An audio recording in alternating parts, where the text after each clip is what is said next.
Astro సిండికేట్లో మీ personal and business promotions కోసం కింది నెంబర్కు కాంటాక్ట్ చేయండి.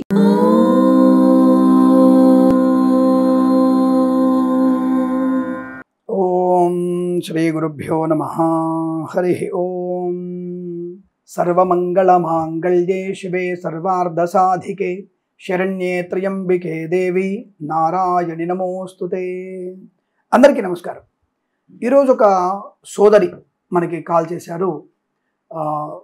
వారు ఒక అద్దె ఇంట్లోకి వెళ్ళాము. అద్దె ఇంటికి వెళ్తున్నప్పుడు ఆ అద్దె ఇంట్లోకి వెళ్ళకముందు ఇంతకుముందు రెంట్కున్న వాళ్ళు ఆ ఇల్లు మంచిది కాదు, అనారోగ్యాలు వస్తాయని చెప్పారండి. అక్కడ చక్కటి వాతావరణం మాకు బాగా అనిపించింది.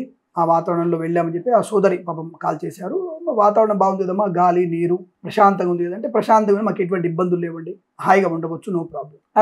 ఆవిడ సమస్య ఏమిటి? ఇప్పుడు వీళ్ళు చెప్పిన తర్వాత, చుట్టుముట్టు వాళ్ళు చెప్పిన తర్వాత అనుమానాస్పదం. ఫస్ట్ మనసులో అనుమానాన్ని తొలగించుకోవాలి. అలాగే అనుమానంతో పాటుగా ఆవిడకి గ్రహచారం బాలేక వాళ్ళ ఇంటి దగ్గర ఏదో పెద్ద చెట్టు ఉందట. ఆ చెట్టు నిండా గబ్బిలాలు ఉన్నాయి. ఆ గబ్బిలాలు మా ఇంట్లోకి రావట్లేవు, కానీ మా ఇంటి వరండాలోకి వస్తున్నాయి, ఇంటి చుట్టూ తిరుగుతున్నాయి. అది మాకేమన్నా చెడు జరుగుతుందా? వీళ్ళు ఇంట్లోకి రాకముందే ఆ ఇంటి యజమాని ఒక 85 ఏళ్ళు 90 ఏళ్ల వయసు ఉన్నటువంటి ఒక పెద్ద ఆయన కాలం చేశారు. స్వర్గస్థులైన మంచిదేగా, అంటే వయసు మీద పడిన తర్వాత మంచాన పడకుండా ఆయన కాలం చేశారు. అంటే చనిపోవడం మంచిది కాదు, వయసు మీద పడిన తర్వాత మంచాన పడకుండా పోయారు, మంచిది. దానికి ఎటువంటి నష్టం లేదు.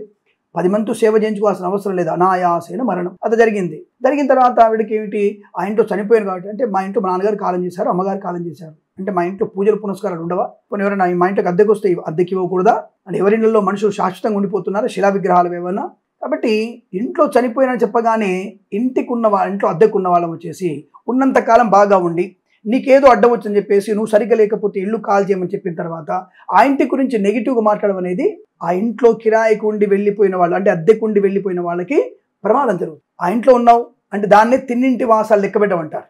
కాబట్టి నువ్వు ఇంట్లో ఉన్నావు, నీకు యజమానికి పడలేదు, కారణం అనేకం, వెళ్ళిపోయావు, ఉన్నంతకాలం నీకు జీతం వచ్చిందిగా, కడుపున భోజనం చేసావుగా, మరి అలా ఉన్నప్పుడు ఆ ఇంటి వాసాలు లెక్క పెట్టడం ఎందుకు? దాని గురించి చెడు చెప్పడం ఎందుకు? చెడు చెప్పడం వల్ల ఆ ఇల్లు ఖాళీ చేసి వెళ్ళిపోయిన వాళ్ళకి చెడుగా చెప్తే నష్టమే కలుగుతుంది. ఇదొకటి గుర్తుపెట్టుకోండి.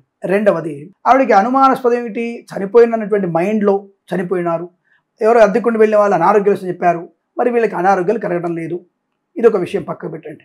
మరి గబ్బిలాలు తిరుగుతున్నాయి కదా అంటే, ఇప్పుడు మీ ఇంటికి దగ్గరగా ఉన్నటువంటి చోట రావి చెట్టు కానీ మర్రి చెట్టు కానీ లాంటివి ఉంటే, శ్మశానం లాంటివి ఉంటే నెగిటివ్ ఎనర్జీ ఇంటికి ఉంటుంది. కాబట్టి ఇంటికి దగ్గరగా మర్రి చెట్లు, ఈ పెద్ద పెద్ద చెట్లు లాంటివి ఉంటే మాత్రం మనకి ఆ గబ్బిలాల ఆవాసం ఉంటుంది. ఆ గబ్బిలాల చోటికి మనం పోవడం ఎందుకు, వాటిని ఇబ్బంది పెట్టడం ఎందుకు? కాబట్టి అలాంటి చోటికి మనం ఇల్లు అద్దెకు కానీ కొనుక్కోవడం కానీ చేయకూడదు. ఇది గుర్తుపెట్టుకోండి.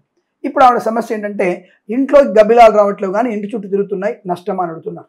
ఇప్పుడు ఆవిడకు ఒక ఉపాయం చెప్పాను. అమ్మ, మీరు లలితా పారాయణం కానీ మీ వారిని హనుమాన్ చాలీసా పారాయణం ఇంట్లో దీపారాధన శ్రద్ధగా చేసుకోండి అని చెప్తే, అయ్యయ్యో మా గురుగారు మా 3 నెలల క్రితం మా వారి నానమ్మ గారు చనిపోయారండి, ఆ నానమ్మ గారి కర్మకాండ చేసినటువంటి పంతులు గారండి, వారు పూజ చేసుకోవద్దని చెప్పారు ఇంట్లో, ఆవిడ చనిపోయింది విషగడియల్లో చనిపోయింది కాబట్టి పూజ చేసుకోవద్దని చెప్పారండి. ఏమిటి అద్దె ఇంటికి వెళ్ళి, సరే విషగడియల్లోనూ కొన్ని నక్షత్రాల్లో చనిపోతే, ధనిష్టాది పంచకాల్లో చనిపోతే ఆ ఇంటిని 3 నెలలు మూసేస్తారు, 6 నెలలు మూసేస్తారు. ఆ తర్వాత మళ్ళీ ఉదక శాంతి చేసుకొని ఆ ఇంట్లో తప్పకుండా దీపారాధన పెట్టుకోవాలి. ఇప్పుడు ప్రశ్న ఏమిటంటే, అంటే మీకు ఇచ్చేసామంటే విశేషం ఏంటంటే, మీకు చెప్పబోయే విషయం ఏమిటంటే, ఇంట్లో పెద్దవాళ్ళు ఎవరైనా కాలం చేసిన తర్వాత 13వ రోజు తర్వాత ఇంటికి శుద్ధి చేసుకొని మనకి 12వ రోజు కర్మ అయిపోగానే బంతి భోజనం చేస్తాం అందరం. ఎప్పుడు చేస్తాం? వారికి మైల తీరిపోతుంది, 12 రోజుల మైల తీరిపోతుంది. సంవత్సర సూతకం ఉంటుంది. సంవత్సర సూతకంలో ఉండేటువంటి నియమాలు ఏమిటి? క్షేత్రానికి వెళ్ళకూడదు, పర్వతాలు ఎక్కకూడదు, దీక్షలు తీసుకోకూడదు, గోత్రనామాలపైన దేవాలయాల్లో పూజ చేయకూడదు. ఇది చాలాసార్లు చెప్పాను. నాకంటే పెద్ద పెద్ద చదువుకున్న వాళ్ళందరూ కూడా చెప్పిన విషయాలే. మరి ఎవరో ఈ కర్మకాండ చేసినటువంటి పంతులు గారు, ఆయన గారు వచ్చేసి పూజ చేసుకోదని చెప్పాయట. అతను బుద్ధి ఉందా పంతులు గారికి? ఏమైనా ఇంగిత జ్ఞానం ఉందా? మన ఇంటిలో తల్లిదండ్రులు కాలం చేసిన తర్వాత 12 రోజులు మైలైపోగానే ఇంటిలో దేవతార్చన చేసుకోవాలి. తప్పకుండా దేవతార్చన చేయాలి. ఇంట్లో దీపం పెట్టాలి, దేవుడి పటాలు శుభ్రం చేసుకోవాలి, రోజువారీ అభిషేకం చేసుకోవాలి, విగ్రహాన్ని కడగాలి, గంధము చందనము బొట్టు పెట్టాలి, ధూపము దీపం ఇవ్వాలి, రోజు మహానైవేద్యం వండి పెట్టాలి. ఇవి తప్పనిసరిగా చేయాలి. మంగళహారతి ఇవ్వాలి, హారతి కళ్ళగద్దుకోవాలి, తీర్థం కూడా తీసుకోవాలి. మనం ఇంటి పక్కన ఉన్నటువంటి ఆ వీధిలో ఉన్నటువంటి దేవాలయాలకి వెళ్ళవచ్చును, షటగోపురం తీసుకోవచ్చును, తీర్థం కూడా తీసుకోవచ్చును, ప్రసాదం కూడా తీసుకోవచ్చును, దానికి ఎటువంటి దోషం లేదు. కానీ ఆ గుడిలో మీ పేర్ల మీద పూజాధికాలు చేయించకూడదు. కానీ గుడి కోసం ఏదైనా ఆ గుడి అభివృద్ధి కొరకు కానీ, లేదా అక్కడ బండలు వేయించడానికి, శుభ్రం చేయడానికి, ఇంకేదైనా కట్టించడానికి మీరు ధనం ఖర్చు పెట్టవచ్చు. అది పుణ్యకర్మ. మీరు చేసినటువంటి ఆ పుణ్యకర్మ గతించినటువంటి మీ పెద్దలకి పుణ్యస్థితిని కలిగిస్తుంది, వారికి స్వర్గలోక ప్రాప్తికి మన ఇచ్చిన దానం అనేది, మన ఇచ్చినటువంటి కర్మ అనేది, చేసినటువంటి పుణ్యఫలం అనేది వారికి మంచి యోగాన్ని కలిగిస్తుంది. కాబట్టి ఇటువంటివి ఎవరో చెప్పిన మాటలు విని ఇంట్లో దేవుడిని కూర్చోబెడితే కుదరదు, దేవుని ఉపవాసంగా పడుకోబెడితే కుదరదు. ఆయనే మీ అన్నం కోసం ఎదురు చూడడు, కానీ మీ యొక్క చేసేటువంటి కర్మ ఫలితాన్ని ఆయన తీసుకొని పుణ్యకర్మ మీకు ఇచ్చే ప్రయత్నం చేస్తాడు. అంటే మనం చేయకపోతే చేయడా, ఎందుకు చెప్తాడు? చిన్న పిల్ల అయినా సరే తల్లి పడుకున్నప్పుడు వాడు ఆ చిన్నపిల్లవాడు కానీ చిన్నపిల్ల కానీ ఏడిస్తేనే తల్లి పాలు పడుతుంది. అంటే అర్థం ఏమిటి? ఆ ఏడుపుకి అర్థాలు ఉంటాయి. ఓ వాడికి ఆకలిస్తుంది, అమ్మాయికి ఆకలిస్తుంది, పాలు పట్టాలి, అప్పుడు స్తన్యం ఇస్తుంది. అడిగితే నమ్మ పెట్టదు. దేవుడి ఇంట్లో పిలుచుకొని నువ్వు వారికి భోజనం పెట్టకుండా, దీపధూపం పెట్టకుండా ఆయన్ని నీ వరాలు కోరుకొని ఎలా కోరుకుంటావు? నువ్వు కనీసం నీ యొక్క సంవత్సరం పాటు నీకు పితృదేవతగా మాసికాలు చేయడానికి ధనం కావాలిగా, బ్రాహ్మణులు దొరకాలిగా, దానికైనా ధనం కావాలిగా. మరి దేవుడిని నువ్వు దీపం పెట్టకుండా చేస్తే నీకు ధనం ఎలా ఇస్తాడు? బ్రాహ్మణుల ఇంటికి ఎలా వస్తారు? పిండ ప్రదానం ఎలా చేస్తావు? ఆలోచించండి. సరే, ఇప్పుడు ఇంకొక విషయం, మీ ఇంటికి నేను కానీ అయితే మీ బంధువు సరే వారి నాన్నమ్మ చనిపోయారు, ఇప్పుడు ఆ భార్య గారి తమ్ముడు, భార్య గారి తల్లి తండ్రో ఇంటికి వస్తారు. వాళ్ళకి టీ, కాఫీ, టిఫిన్, భోజనం పెడుతున్నారా? పెట్టకుండా పంపించేది లేదు. మా ఇంట్లో మా వారి నాన్నమ్మ గారు చనిపోయింది, మా ఇంట్లో మా మామగారు చనిపోయారు, అత్తగారు చనిపోయింది, మీరు మా ఇంటికి రావద్దు, మీరు భోజనం పెట్టమంటారా? సంవత్సరం పాటు ఎవరు రానివ్వరా? వచ్చిన వాళ్ళకి పెట్టకుండా ఉన్నారా?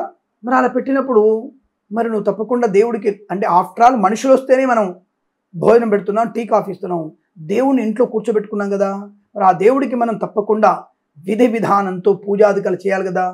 ఉన్నంతలో నేనేమి యజ్ఞయాగం చేయమనిలేగా, కాస్త నీళ్లు పోసి శుభ్రం చేసి కడిగి బొట్టు పెట్టి ఓ పండు పెట్టు, 2 పందాల పలుకులు పెట్టి ఆయనకి సరిపోతుందిగా. దానికి కూడా సాధ్యం కావట్లేదా? మనం తినటంలే, రోజు మనం పప్పు అన్నం తింటున్నాగా, మరి ఇవన్నీ తినప్పుడు దేవుడు పెట్టడానికి ఏమైంది? కాబట్టి ఇంట్లో ఆ చెప్పిన పంతులు గారికి శాస్త్రము తెలియదు. ఇలా చెప్పినటువంటి పంతుళ్ళకి ఎవరికైనా సరే శాస్త్రము తెలియదు. కాబట్టి ఇంటిలో 12వ తర్వాత తప్పకుండా మనం అద్దెంటికి వెళ్ళినా, సొంతింట్లో అయినా దేవతార్చన చేసుకోవాలి, దీపం పెట్టాలి, ధూపం పెట్టాలి, సాయంకాలం దీపం పెట్టాలి, తులసి కోటకు కూడా పూజ చేయాలి, గుర్తుపెట్టుకోండి. కాబట్టి ఇవన్నీ కూడా మనం వదిలేసి హాయిగా రోజు మనం పబ్బం గడుపుకోవడం కరెక్ట్ కాదు. దేవుడికి చేసినటువంటి విద్యుక్త ధర్మాలు చేయాల్సిందే, చేస్తేనే మనకి యశస్సు ఉంటుంది, పితృదేవతలకు కూడా మోక్షం కలుగుతుంది. ఈ విషయాన్ని గమనించి ఇలాంటివి తప్పకుండా ఆచరించండి. అంటే ఇంట్లో పూజాధికాలు చేసుకోండి అన్న విషయాన్ని చెబుతూ, దయచేసి ఇటువంటి విషయాలు ఎవరన్నా వేరువేరు పంతులు వేరువేరు చెప్తే నమ్మకండి. నేను చెప్పింది సశాస్త్రీయమైనది, నిక్కచ్చిగా చెప్తున్నాను, ఇది ఫాలో అవ్వండి. శుభం కలుగుతుంది, అష్టైశ్వర్య ప్రాప్తి ఉంటుంది. నమస్కారం.